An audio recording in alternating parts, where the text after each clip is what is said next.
Shalom Uvrachá. E a nossa aula de hoje é sobre o lado espiritual da Parashá, o lado Kabbalah da Parashá, o lado Zohar da Parashá, o lado Arizal da Parashá. Então, como sabemos, como estudamos, a palavra Kabbalah, ela não é uma palavra mágica. A palavra Kabbalah quer dizer recebimento. Você vai no supermercado em Israel, você compra uma laranja, você recebe um recibo. Então esse recibo é chamado de Kabbalah. Kabbalah é recebimento, é um recibo. Um sábio na Torá, ele só pode falar uma coisa que não consta na própria Torá, mas que na Torá ela está indicada, mas não de maneira explícita. Ele só pode falar isso se ele tem uma Kabbalah, se ele tem um recebimento do sábio anterior, se ele tem um recebimento do mestre dele de que aquele assunto é verídico. Então, a história da Torá, dizem nossos sábios, a Torá, ela antecede a criação do mundo. Eles usam uma linguagem metafórica que é Alpaim Shana, 2000 anos. A Torá antecede 2000 anos a criação do mundo. E o que quer dizer esses 2000 anos? Quando nós analisamos a criação do mundo de acordo com a Kabbalah, o mundo ele tem um planejamento que são as primeiras 3 Sefirot. Projeto criação do mundo. Então tem a Chokhmah, a Binah e a Dat, que elas estão na categoria de intelectos. Depois temos 7 Sefirot de baixo, Zain Tachtonot, as 7 de baixo, que elas são a Chesed, a Gvurah, a Tiferet, a Netzach, a Hod, a Yesod e o Malchut. As 7 de baixo são os 7 dias da criação. Mesmo que o Shabbat, nada foi criado no Shabbat, mas por causa que Hashem criou o mundo em 6 dias, e no 7º dia Hashem não criou nada, então o 7º dia ele entra como 7º dia da criação. Que a característica dele é que nenhuma criação foi feita nele. Então a Torá antecede 2000 anos. Essa linguagem vem nos indicar que Tana de Veliel, agora temos uma Mishnah do Eliyahu Hanavi, que o Tana de Veliel também é um Midrash que ele traz revelações do profeta Elias, que numa dessas revelações, e a Gemara traz esse assunto também, numa dessas revelações, ele fala que Shital Feshane Ave Alma,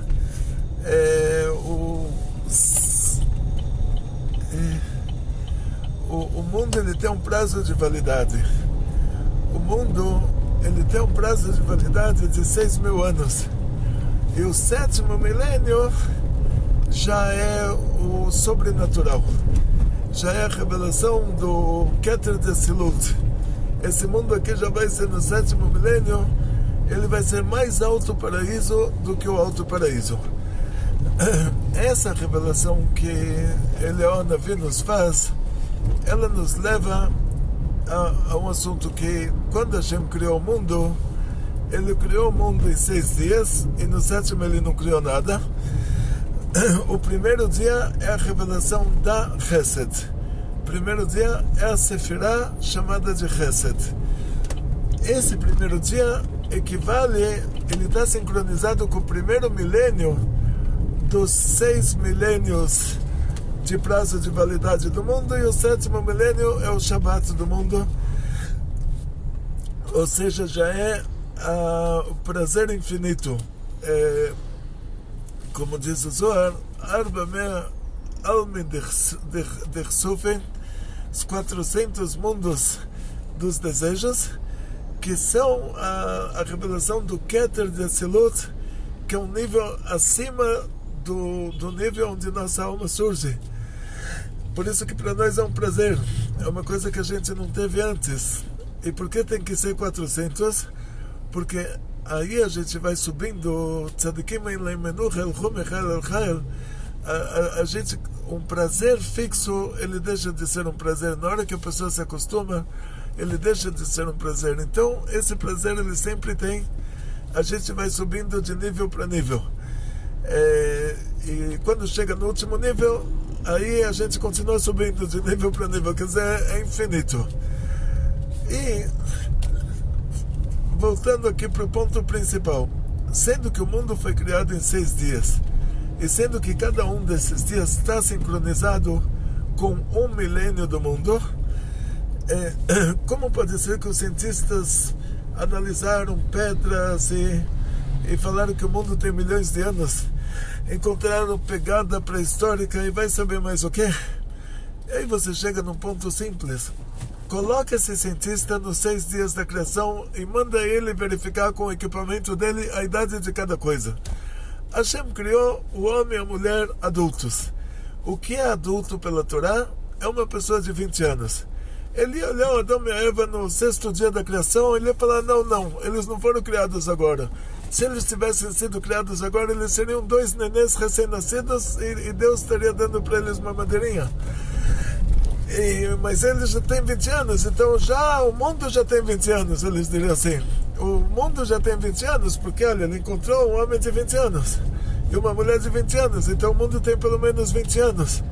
Aí ele cortaria uma árvore e cada anel da árvore representa 100 anos na vida daquela árvore. Ele ia falar, não, mas essa árvore tem 500 anos. Então ele refaz o cálculo e ele fala, não, então o mundo tem 520 anos, porque encontrei uma árvore de 500 anos e um homem e uma mulher de 20. Aí ele analisa uma pedra e no equipamento dele sai que essa pedra tem 1 milhão de anos. Ele fala, então o mundo tem 1 milhão e 520 anos. Aí ele olha para a estrela e ele fala, não, mas a luz da estrela para chegar até a Terra leva 1 bilhão de anos. Então esse mundo tem 1 milhão e 520 anos. E assim eles vão montando o cálculo deles, de acordo com dados de hoje, imaginando que antigamente era igual a hoje, que há 5.782 anos atrás, era a mesma densidade do ar e a mesma influência dos raios cósmicos e a mesma radiação. Pegando dados de hoje, aplicando ao passado, que aí já estraga totalmente o cálculo, e sem levar em conta que quando Hashem criou a estrela, já criou 1 bilhão de anos-luz junto. Quer dizer, ele criou a estrela na idade adulta, que a luz dela já estava aqui na Terra, já chegou até nós. Quando Hashem criou a pedra, já criou uma pedra de 1 bilhão de anos. Então, aonde a gente se encontra com cientistas? Na primeira civilização, da onde veio o nosso patriarca Avraham Avinu. Os cientistas chamam aquilo de Mesopotâmia, é o Oriente Médio, vamos dizer assim. Hashem criou o mundo no Oriente Médio, de lá todas as criaturas se espalharam. Nós encontramos animais no Brasil que não tem no Oriente Médio, porque teve mudança climática.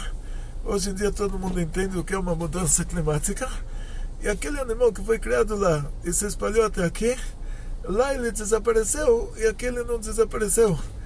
A mesma coisa pode ter em relação à vegetação. Está escrito que no 3º dia Hashem fez as árvores, as ervas, e no 4º dia, a linguagem do 3º dia é que a terra tirou as árvores, a terra tirou as ervas. Diz Rashi, isso que ele tinha explicado, que tudo foi criado no 1º dia, mas foi criado de um jeito que cada um dos outros dias tirava alguma coisa.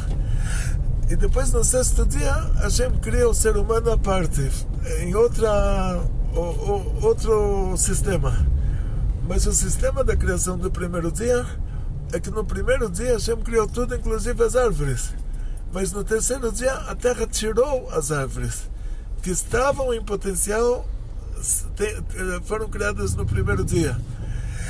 Então quer dizer que no 4º dia a terra tirou daqui o sol, a terra tirou daqui a lua, a terra tirou daqui as estrelas, a terra tirou daqui as galáxias. Os cientistas tentam explicar isso como um fenômeno de Big Bang. Big Bang, não sei, Big Bang, mas porque eles pegam já um fato de que as galáxias estão se distanciando. Então eles falam, no começo era tudo uma bola só, porque isso justifica, porque está se distanciando, porque se você reverte esse distanciamento, você vai chegar que todas as galáxias eram a gente aqui. Então a Terra saiu daqui já com as árvores, já com as ervas. Então você pode encontrar no outro planeta uma árvore que não tem aqui, porque aqui essa árvore se extinguiu por mudanças climáticas e lá não. O que você não vai encontrar lá é vida inteligente. A vida inteligente é sempre para a criação do mundo. Cria a gente na sexta-feira da criação, cria um homem de barro. Isso está escrito Vaifach bapav nishmat chaim. E toda essa linguagem é uma linguagem metafórica. É uma linguagem que ela vem nos indicar o raciocínio da coisa. Hashem soprou, está escrito, e no segundo mandamento está escrito que que Deus não é comparado a coisas materiais. Então Deus não soprou na prática, Beapav, nas narinas dele. Então se já soprou, porque está escrito nas narinas, podia ter soprado nele, sem especificar duas narinas. Nishmat, que a alma, Chaim é vida. E qual é a inovação que tem nessa palavra alma, vida, do que as almas dos animais, que está escrito é que elas eram almas vivas. A diferença entre vida e vivas, aí vai entrar o ónculos, que ele vai falar Nishmat Chaim, alma de vida, quer dizer que ela está consciente do que ela está falando. Quer dizer, uma pessoa inteligente. Enquanto que as almas dos animais, ela tem uma vida biológica. Mas o que a gente chama de vida mesmo é a consciência. Então, no segundo mandamento está escrito que Deus não tem nenhuma comparação. Deus está muito acima de qualquer conceito material. Então, por causa disso, a gente vai entender que toda a linguagem da criação do homem é uma linguagem metafórica. Que Hashem soprou, não quer dizer que Hashem soprou, Hashem não soprou. Mas a linguagem soprou, diz o Zohar, que quem sopra o que tem dentro. Quem coloca o que tem fora. A linguagem soprou vem nos indicar que Deus colocou em nós uma alma que é uma parte de Deus. Isso que a narina está no plural, quer dizer assim, que a gente também adquiriu essa alma da mesma maneira que essa alma diz o Zohar, quem sopra o que ele tem no interior dele, dentro dele. A gente também adquiriu essa alma. O cheirar é o inverso de soprar. Então, quer dizer, a gente recebeu essa alma na nossa essência. E por que está escrito nas suas narinas? Porque não faz diferença. Se toda a linguagem é metafórica, quer dizer que de verdade ele não soprou, de verdade isso está representando o nível da nossa alma. Então, por que tem que estar escrito narinas no plural? Porque tem o aspecto feminino da alma e o aspecto masculino da alma. Então as mulheres, a essência, o DNA da alma das mulheres é a Binah, lá em cima, por isso as mulheres são Gvurah, que a Binah dá origem a Gvurah, e a alma dos homens, o DNA dela é a Chokhmah, por isso está escrito nas suas narinas, porque não é uma coisa só essa alma que Hashem colocou em nós, ela já vem com o aspecto masculino e aspecto feminino. E chegando nesse ponto, a gente chega à seguinte conclusão: os cientistas que eles acham que o mundo não foi criado, então, e às vezes eles até autorizam, eles falam, a gente não encontrou a pedra infinita, então alguém deve ter criado. Então a ciência autoriza a existência de Deus abaixo dos limites que a ciência coloca para Deus. Isso é a mentalidade europeia, tipo, ele tem o Deus dele pregado lá na madeira sangrando e ele coloca ele na altura que ele quer. Eu determino a ciência, o eu lá, né? Hoje em dia está na moda falar o ego, quando eu era pequeno a gente não usava essas palavras.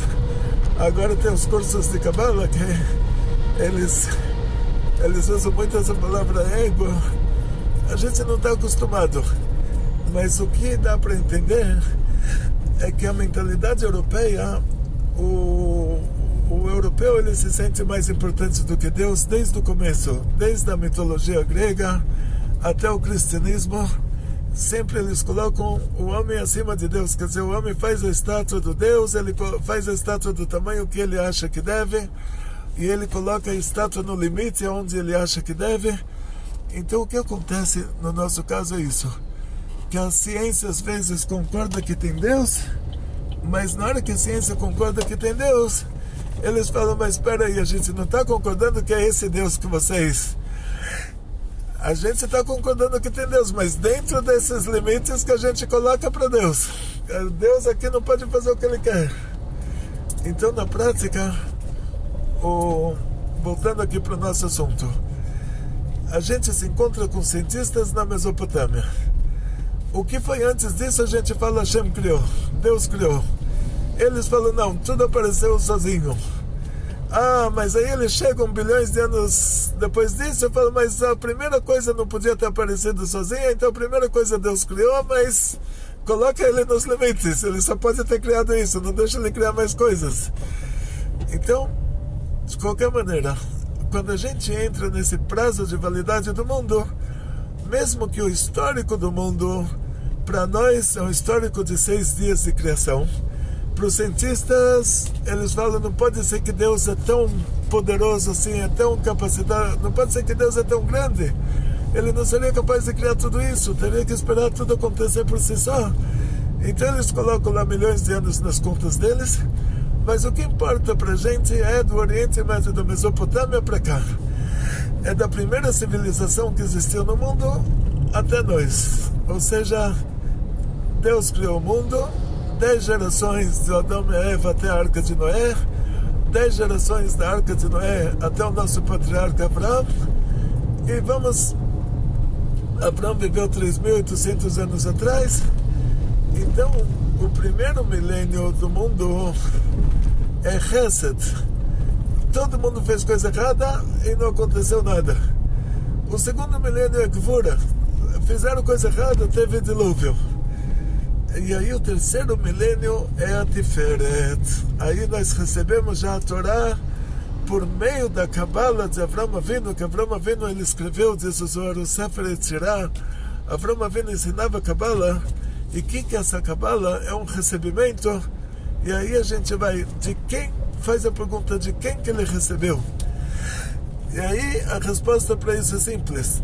Uma parte disso ele recebeu de quem veio antes dele, dos tzadikim que ainda existiam antes dele, mas a maior parte disso ele recebeu do próprio Deus, da própria revelação divina que aconteceu para ele, e ele repassou isso para nós.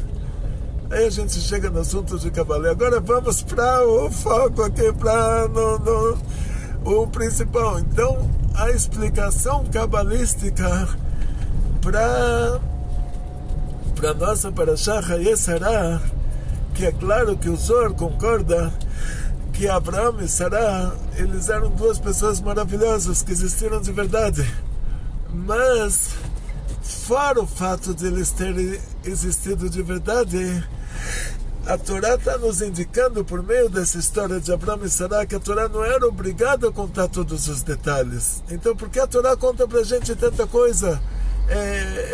Conta que ele comprou o túmulo, quanto ele pagou pelo túmulo, entra em detalhes que são aparentemente desnecessários.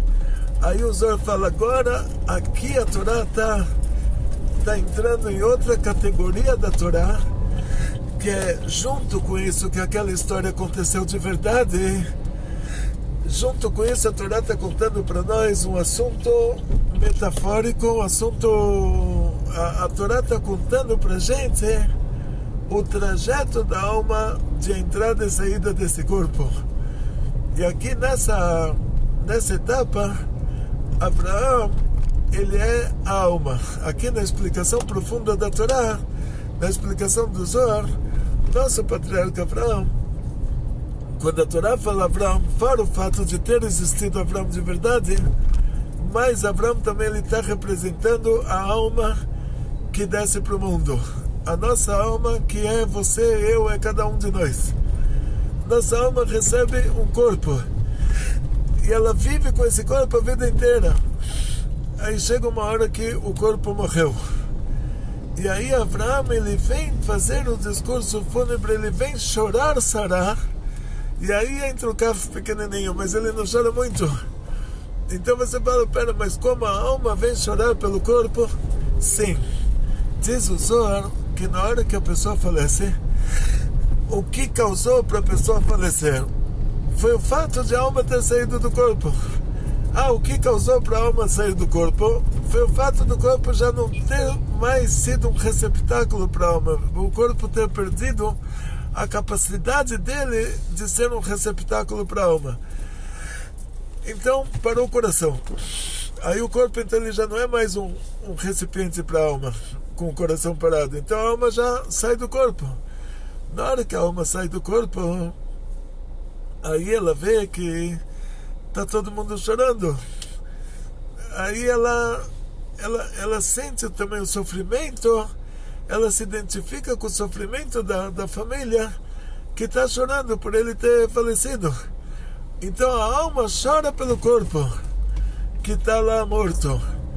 Aí diz o Zohar, ela vai do túmulo para casa, de casa para o túmulo, ela olha o corpo dela enterrado, ela olha em casa as pessoas chorando, e ela fica sofrendo também com o sofrimento de todo mundo. Então diz o Zohar, isso que está por trás da história de Avraham e Sará, que Avraham representa a alma, Sará representa o corpo, e agora a alma, na hora que ela sai do corpo, ela também sofre. Ela está sofrendo com o sofrimento das pessoas que estão lá, ela está chorando pelo que aconteceu, mas nesse aspecto a gente vai ter um detalhe pequenininho, detalhe muito importante, e aí vamos chegar no principal da coisa, que o Kaf é pequenininho. Quer dizer, por mais que ela esteja chorando, mas ela sabe que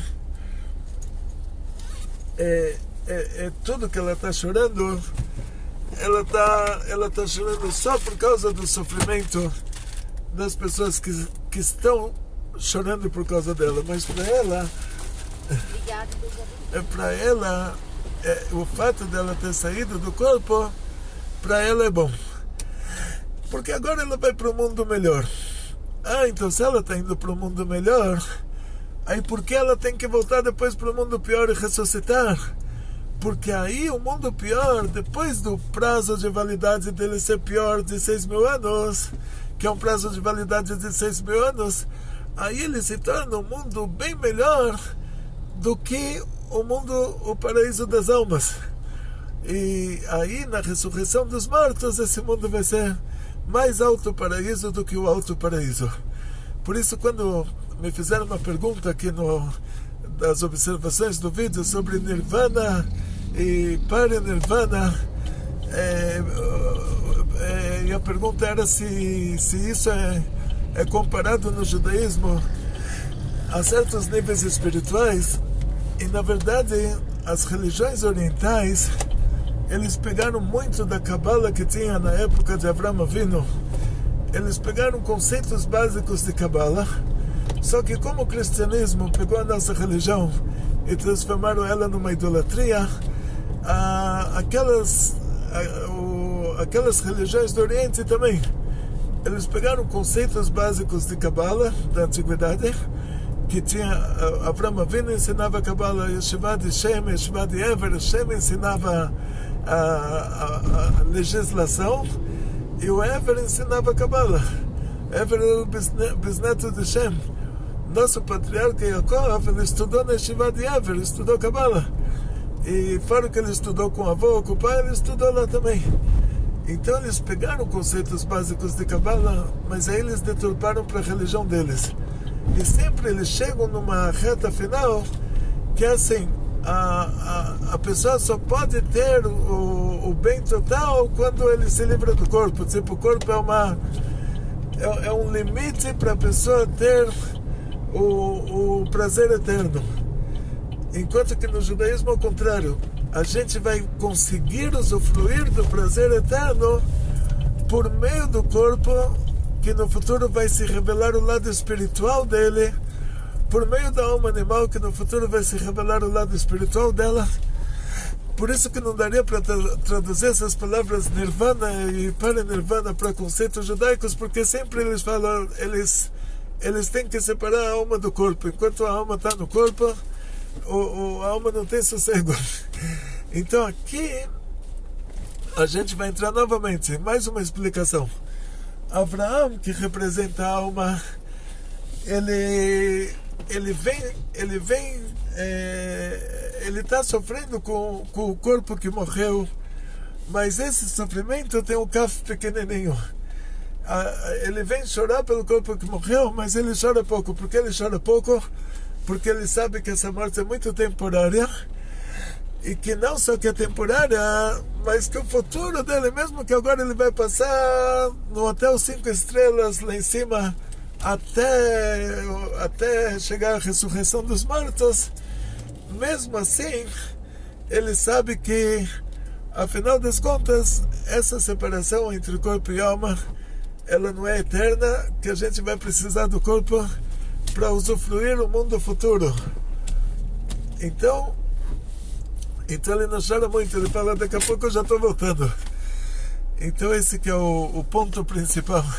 Só para terminar com uma piadinha, não costumo, devia contar piadinha no começo, mas já tem gente que está me dando já aulas assim de como dar aula, né? Mas a nossa aula na verdade não é uma aula, a nossa aula é um bate-papo, eu vou conversando com vocês no meio do caminho. Mas tem uma história, uma pessoa foi comprar um túmulo num cemitério judaico. Não vou contar essa história, é muito drástica. Agora chegamos na nossa, graças a Deus, nosso centro da cultura judaica. E está aqui o nosso diretor das diretoras, esperando a gente, vai mostrar para vocês o dia a dia do centro da cultura judaica. Nosso dia a dia, Shalom Vrahá, nosso dia a dia aqui é corrido. Vou mostrar para vocês o que a gente está fazendo. Deita aqui.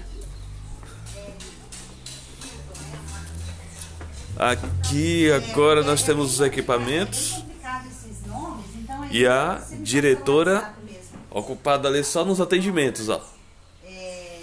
Então, nosso dia a dia é assim, corrido, muito corrido mesmo, muito trabalho.